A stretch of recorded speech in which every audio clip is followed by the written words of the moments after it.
Right? They're playing the PNC exhibition together this weekend. Charlie is playing the tournament. Woody, how many strokes are you getting from him to play, all right? I mean, he takes you down. Who you got, Woody or Charlie Wood? Tiger-like son. Give him Charlie, man. Give him Charlie. With a red shirt, no less. The final day. The Raiders' defense in a free fall. Are their playoff hopes going with? Football Outsiders and 538 gives their playoff chances at 15% right now. A new defensive coordinator on a short week tonight versus the Chargers. Bill Plaschke around the horn to you. What position are the Raiders in going into tonight? That's a 15% more chance than I'd give him. They're done. Put a fork in him. They're finished. They average 30, giving up 30 points a game defensively. No team's ever made the playoffs giving up that much. Derek Carr, 8 turnovers in his last 4 games, and they're 1-3 in those games, and one win was against the Jets. And they're playing a Charger team that Justin Herbert had his first game-winning drive the last game. Drove the team 49 yards for a game-winning field goal. The Chargers don't like the Raiders. They'd love to finish their season off. It will happen tonight. I gave you the Rams last week. I'm giving you the Chargers today. All right. Do we need to go to the rest of the panel? Is that it? I mean, has it been decided? Woody Page, come on, join us. Chargers, Raiders tonight. Yeah. Raiders defensively are a mess, but they're only 1 game back, and they play Miami next week. That could be an elimination game should they win. Go ahead. Let me help Bill earn some more points. They've given up 150 in their last 4 games. In their last 36 possessions, they've had 11 turnovers. It's a team that just brought in a defensive coordinator who was terrible as a defensive coordinator with the Cowboys. He had 1 good year in Dallas. So I don't know how in the world they could beat the Chargers when Herbert's trying to come back. He's going to be the offensive rookie of the year. This will be his shining moment. He goes out and scores 40, which is quite possible against the Raiders, and he's going to get that by acclamation. So I'm with Bill here that they're finished. They got to play the Dolphins. They got to come to Denver for their final game. You know, Denver is playing better. They have a chance to lose 3 games at the end of the season. All right, we'll give a mute there right now. Kevin Blackistone join us. Wow, the Dolphins in Denver. Woo, that's a tough schedule. Look, this is 1 game for the season for the Raiders, and it's not like they're going up against the greatest show on turf in the Chargers. I mean, I looked at their last couple of outings. I think they're averaging 10 points for their last 2 games. Exactly. With that donut in that they had against the Patriots. So look, they're going to win by offense, and I'm saying they're going to do that. Derek Carr's had a solid year. He's got Aguilar. He's got Renfro. He's got Waller, who's a fantastic tight end. They can put up points. They're going to have to put up points, and I think they'll be able to do that. This is their 1 chance, and yeah, you know what? They knew their problem was defense. They fired the defensive coordinator. They're missing a bunch of guys on defense, but this is 1 game, and I think that they can beat the Chargers. Short week, new defensive coordinator, missing a quarter of the defensive roster. The heck? That's Doesn't the whole matter. season. Jackie Mack and you. It was really hard to tell which side KB was really arguing for. By the end of it, yeah. Yeah, they have 4 defensive starters out, and they have a new defensive coordinator, and that's why I think it's going the wrong way for them. And this is it's not like it's just the last few weeks here. It's been a trend for them, Tony. I think they're almost dead last over the last 3 seasons in terms of causing turnovers. They don't rush the quarterback effectively. They've given up back-to-back 200-yard games, rushing games on the ground. And more importantly, okay, you can survive all that if your offense is humming along, but they're not, as Bill pointed out regarding Derek Carr. So I just don't see the silver lining for the Raiders anywhere. I don't see it. Plaschke, you want to finish this off here? Go ahead. And then don't forget Josh Jacobs is hobbled. They rode him early in the season. Yeah. He's not the same. Don't ask him if he's playing or not, though, if you're a fantasy loss. owner, because he's not going to give you the truth. That's what we learned from Mr. Jacobs this week. Okay, so Kevin's got the Raiders. No one else thinks there's a chance. The Chargers, the greatest team, who lost 45-0 about 2 weeks ago. The greatest team ever. Go have fun. Watch the Chargers special teams this evening. We'll see how that goes for you. We'll move on. New Orleans, Kansas City. That game is Sunday. And Sean Payton on whether Drew Brees could make his return. Roll tape. We haven't ruled anything just because we don't have to. You know, he's got a ways to go still, and he's going to be someone that we're not going to hurry back and just put him in the game. I think that the significance of the injuries are such that you got to make sure he can function and feel confident. Jackie McMullen. I'm going to ask you how you hear Sean Payton there. I don't think anyone is suggesting hurry Drew Brees back, but the idea to play this week versus Kansas City And the 1 seed is on the line. They're now trailing Green Bay. How important is it for this team to get the 1 seed? Well, I think it is important, but I would not play Drew Brees this week. And I don't really understand what Sean Payton was saying there. On the one hand, he was saying, oh, he's doing better, he's off the injured list. But then he said he has a ways to go. Yeah. Well, it's Thursday. I mean, in 4 more days, are all those 11 cracked ribs going to heal right up in time for him to play? Come on now. So that makes no sense to me. If I'm them, I'm sitting Brees. I'm going to take my chances against KC and probably don't like my chances. But then if I have a healthy Drew Brees in the playoffs, I still believe you're a team that can beat people, even on the road when you don't have fans in most of these home stadiums anyhow. Kevin Blackstone? Be conservative. Protect them. Yeah, I think you have to be conservative here. And then that video that you showed of Brees out there with no ball going like this, I don't know what that was. That doesn't look Doesn't really seem good. like you're close but when that happens. Yeah, but you know what? You know, they can look at Taysom Hill and what he did last week, threw for 2 touchdowns, over 300 yards. That's what you've got to hope for. And is that number 1 seed important? It's important because in this COVID football season that we're in, you want that 1 week because you never know who's going to be on that COVID list. That's the critical thing. Woody Page. That's why, Kevin, that when you don't have 2 teams that are going to get a bye that first week, you really put more emphasis on that number 1 seed. I think he's a trooper. He's proven to be a trooper. I think you do run him back out there, Jackie. I think if he can play it all, and he's one Nerf ball throw away from being able to play. Yeah, we saw that. I The think Nerf you bring him out there. If they can get him out on the field and at least see how he plays, they know they could go to Hill if he's not good in the first quarter and he's not as acceptable as he's been in the past throughout his career. So if I'm Peyton, because you just said, well, you're not giving them much of a chance. He gives them much of a chance to be the number 1 seed. So I think you try to play him. If he says, I'm ready to go. Do you think it should be Drew Brees' decision? Is that what you're saying? If Brees gets cleared by the doctors and he says, I'm comfortable playing, Peyton should. I see a lot of heads shaking. No, Plashke, you want to weigh in here? No, my head's shaking. Yes, I agree with Woody. You can't overstate the importance of the number 1 seed. It's a week off.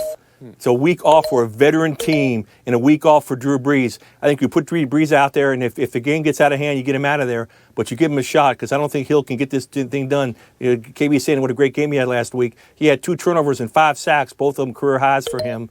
I don't think he can win this game for the Saints. I think Brees can. I think the Saints have to win this game, so I think they at least have to give Brees a shot. Put him out there and try it. Jackie, you're shaking your head no. I'm picking up what you're putting down here. You think this is ludicrous, what Woody and Bill are suggesting. But you do understand the logic, Bill and Woody, that you were presenting out here saying, well, if it doesn't go well for Brees, then pull him out. If it doesn't go well for Brees, guys, it's because they're going to throw everybody at him. They're going to go at him. They're going to hit him. And then he's going to be back to square 1 or maybe -1 or maybe -40. Goodness gracious. Yeah, so you look at the schedule. They're up against Green Bay here. And it's not just the home fans that Green Bay is going to have. It's the weather, too, Jackie. The home fans Green Bay is not going to have. Jackie. I don't disagree. It's the weather as well that disagree. New Orleans, a dome team, is going to have to travel up.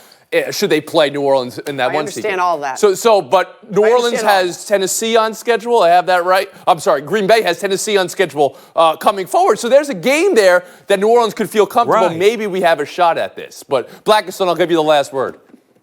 No, I just don't. I just think that the reason you have Drew Brees is to win the Super Bowl. You don't have him for this one game. You're in the playoffs. You would like to use him because of his offensive explosiveness, but it's not worth it. We'll have that be the last. I don't know if they get this. If they don't win this. Oh, what do you want? You want a last word? Please go ahead. All right, I apologize. Yeah, they're hoping to play the Chiefs again at the end of the season. That makes this more critical. And yes, if he doesn't play well, you can rest in the last 2 weeks because you'll still be in the playoffs. So what difference does it make? Put him out. Blackstone 17, McMullen 15, Plashke 10, Page 9. Taking a break here. Buy or We're sell down together, Woody. Not 9, not 10, but 11 broken ribs, people. Around the Horn is presented by 3 drops this year, the most in the NFL. When your offense is in free fall and when your organization has already been plagued by social media with Antonio Brown, bad idea. Tom has got to call him in ahead and stop it. Okay, the Antonio Brown social media, that's now well in the rearview mirror. The drops are not. Woody Page, buy or sell Juju Smith-Schuster here. I'm selling it. You want to dance on the logo? The last two teams you played have danced on your faces. I don't think that this makes any sense whatsoever. I don't think Tomlin's going to say to him, stop doing it. He lets the players play on and off the field, but I think it's a mistake. If you want to do it at the end of the season after you win the division, do it then. Kevin Blackstone?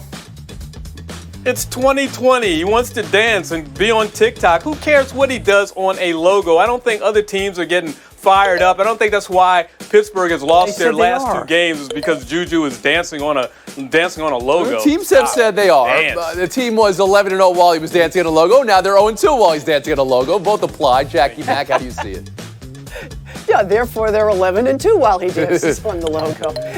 And I do understand a little bit what KB is saying. You don't want to take it too seriously, but I've always said if you want to do this kind of thing, you got to back it up. And here's the problem. Juju's career average this year, yards reception, 8.3 yards of reception, career low, Tony. Yeah. Do it a year where you're going to the Pro Bowl. It'd be so much more fun that way. I mean, all their numbers they're throwing so many passes at the line of scrimmage, before the line of scrimmage. That's their offense this year. Right. Or lack thereof. Buy or sell too. Major League Baseball. The announcement to correct what they called a long-time oversight and elevate the Negro Leagues, all their statistics and records, through 1948, praised by many, acknowledged by all how overdue, our Clinton Yates for the undefeated, this was a great read, saw it a different way. Quote, the most ridiculous piece of soft supremacy we've ever seen. This announcement says, be grateful. We now view you as whole. Newsflash, that's the problem, not the solution. Black baseball is not less than and never will be. Kevin Blackstone, how do you consider MLB elevating the Negro Leagues? How do you consider Clinton's point there? Well, I think guys like Buck O'Neil, Bob Kendrick, who've been working for the Negro Leagues Museum forever, would be very proud this day. Obviously, Bob Kendrick is, and Buck O'Neil would be too. And a lot of people who have championed the Negro Leagues over the years. So, it's a step in the right direction, and I think it was important to hear from the historian of baseball finally acknowledging what baseball really never has, that it was their racism, their segregating the leagues, which caused this whole situation for Negro League baseball in the first place. But they still have further to go. And one thing I would still urge them to do is they need to correct Cap Anson's plaque in the Hall of Fame and indicate on it that he was a major reason for a color line being drawn in this sport. Is that right? That's a history lesson I wasn't aware of. Does any part of you, like Clinton wrote, say that baseball is being supremacist here and that they didn't acknowledge it for so long, and now and almost magnanimously saying we'll welcome you in now? Sure. Baseball has whitewashed its history, done a marvelous job of whitewashing its 60-year history of segregation in sport and the impact that has had on American society. Remember, a segregated sport, and we elevated it to call it something as pristine as America's pastime. So it still has a lot of reckoning to do. Jackie McMullen, how did you see it? Well, I commend Clinton because it is a really beautifully written piece, very well done and very heartfelt. And he's right. You don't get to change this and then pat yourselves on the back and give yourselves flowers for doing something you should have done a long time ago. And I think that's really what Clinton most is upset by. And I'm not sure this is the end of the story either. We were talking off camera. Hank Aaron hit 9 home runs in 1954 in the Negro Leagues. They don't count because they decided in 1948, this is where we'll start all these numbers. Well, why should that be? If Hank Aaron hit 9 home runs in the Negro Leagues, they should count because isn't that what you're saying now? So we got a long way to go before we got this all straightened out. Yeah, this is a nice gesture, but it feels like a very empty gesture when there's only 2 black managers in baseball. There's only 1 black president of baseball operations in baseball. Baseball still is very, very, very racism runs through it. Only 8% of the people on the opening day roster were black Americans last year. And, baseball tries to be inclusive, but I'd like to see some more black third base coaches, black utility players, people from where managers come from. That's what needs to happen in baseball, and they're not doing it. They're not elevating the people of power. And Woody Page. So again, it's a nice gesture, but an empty one. I agree with all 3 other panelists. As someone who actually watched the Negro Leagues in the early 50s, why doesn't that count? What does that not mean? I saw Charlie Pride. I saw Willie Mays play. My dad took me to games, and what was funny about that is that the people of color at those games couldn't sit in the same areas as the people who were white, like me and my father. So it's a small step, but there are giant steps that remain to be taken. And if they don't continue to actually get more black Americans involved in playing the game, in being executives in the game, and managing the game, this means nothing really. There are some wonderful stories that are now going to be told, though. And then Willie Mays added hits. Satchel Paige added 150 wins. The first professional baseball player. There was a woman in the Negro Leagues. There were multiple. There were three, but I believe Mamie Peanut Johnson becomes the first woman to have played professional baseball in the major leagues now, since we're bringing in the Negro Leagues. So many great stories to tell. We'll move on. Buy or sell three. Could Notre Dame jump from independent to ACC long-term? Andrea Adelson for ESPN Today. Seeing how it all played out for Notre Dame this year, Jackie, buy or sell?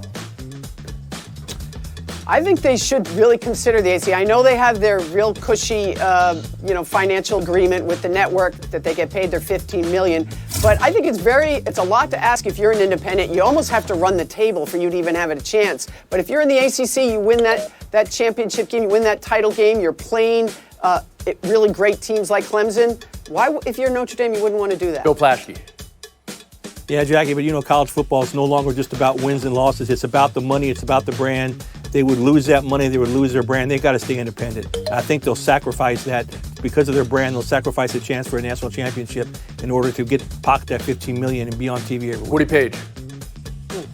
Yes, there are reasons for joining, Jackie, the ACC, but being an independent gives them more prestige, more of a tradition where they can play Southern Cal every year. They can play Army and Navy. And the other aspect is you talked about the money. That's $15 million a year. That's more than they can get from the ACC or even the SEC. So I think it makes more sense for them to go back to being an independent and forging ahead in that direction. Kevin Blackistone. But I'll just throw this wrench in there. The ACC just poached the athletic director from Northwestern, Jim Phillips, to run their conference. And he has some history with Notre Dame. And I wouldn't be surprised if that was part of some of the talks that went on behind closed doors to get Notre Dame into that fold. We'll have that be the last word. I do have a correction They haven't won a already. national championship in 32 years. That's true, Jackie. Get it, man. One correction already. I brought up Mamie Peanut Johnson, and some of the other names are Tony Stone and then some other ladies who played, 3 in total. Connie Morgan. They all played in the Negro Leagues in the 50s, which is after that 1948 cutoff that Jackie was talking about. won't count either. So they actually do not count That's crazy. as major leaguers. Come on, But they man. still played Doesn't make sense. That professional doesn't make any baseball. sense. Page, Plaschke, Dunn, Blackistone, McMullen, showdown in 2 minutes.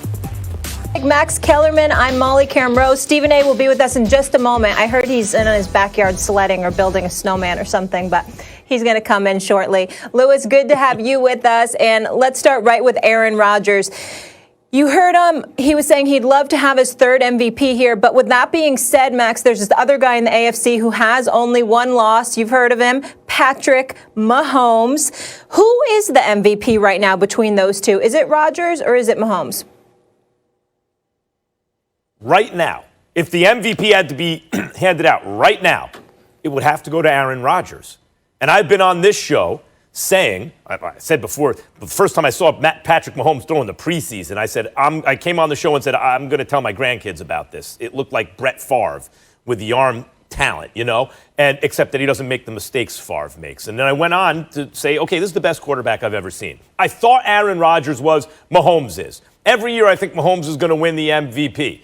All those things are true. But I never thought Mahomes at his best is that much better than Aaron Rodgers at Rodgers' best. I thought if I had to choose, I'd take Mahomes by a hair, and it looked as though Rodgers was no longer at his best. I know he was in a new system. I get it with LaFleur, and they won 13 games, but he didn't look the same. He looked like more of a game manager. But it turns out now in the second year of the system, Aaron Rodgers is very comfortable, and he hasn't missed a beat. And he's having one of his greatest seasons. And though he has targets and he has a running game, and his defense seems like it's good enough, and he is protected behind the line of scrimmage, all those things are true. He does not have the embarrassment of riches on offense that Patrick Mahomes has. So at this moment, given the fact that Aaron Rodgers at this moment has more touchdowns, fewer interceptions than Mahomes, a higher QBR, a higher completion percentage, and yeah, he has 2 more losses because, again, he doesn't have Tyreek Hill and Travis Kelce and like a million other receivers and backs, right? He's not on the highest flying offense of all time. There is not, as Bill James once said when comparing all-time great pitchers, there's not a dime's worth of difference between these two this season. But at this moment, my nickel goes to Aaron Rodgers. All right. Max, you know what? We're going to take a quick break here. We're dealing with some technical difficulties with Lewis and Stephen A. We will come right back and we will revisit the subject. And I've got some questions about the Steelers coming up as well, plus plenty NBA. First Take just getting started. Don't go anywhere. It's a snowstorm. Bear with us, everybody.